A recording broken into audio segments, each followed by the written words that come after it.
ஒரு சிலர் ஆண்டவர் ஸ்பெஷலா தனியா அலங்கரிக்கும்படியா, தனியா நிக்க வைக்கும்படியா, உங்க வம்சத்துல இருக்கிற எல்லார விட ஆண்டவர் உன்னை பெருசா நிக்க வைக்கும்படியாக இந்த ஜெபத்திலே ஒரு சிலர் ஆண்டவர் தேடிட்டே இருக்கிறார். யார ஆண்டவர் தேடுறாருன்னா, மக எல்லாத்தையும் விட்டுட்டு என் கூட டைம் ஸ்பெண்ட் பண்றதுக்கு நீ ரெடியா இருக்கிறியா?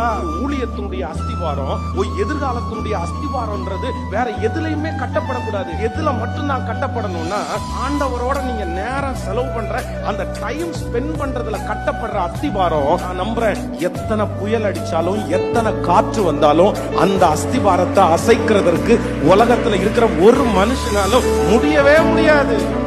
உயர்த்த போறேன். உன் குடும்பத்துல இருக்கிறவங்க எல்லாம் ஒரு நாள் உன்னை ஆச்சரியமா பார்ப்பாங்க. உன் கைகளை நான் கோடிகளுக்கு நம்புவேன். உன்னை லட்சங்களுக்கு முன்னாடி நான் உன்னை நிறுத்துவேன். எப்போ அப்படின்னு சொன்னா, என் கூட நீ தனி டைம் ஸ்பெண்ட் பண்ணுவாயான்னு நான் நம்புறேன். உங்களை எட்டாத உயரத்துல கர்த்தர் கொண்டு போய் நிக்க வைக்க வல்லவன்.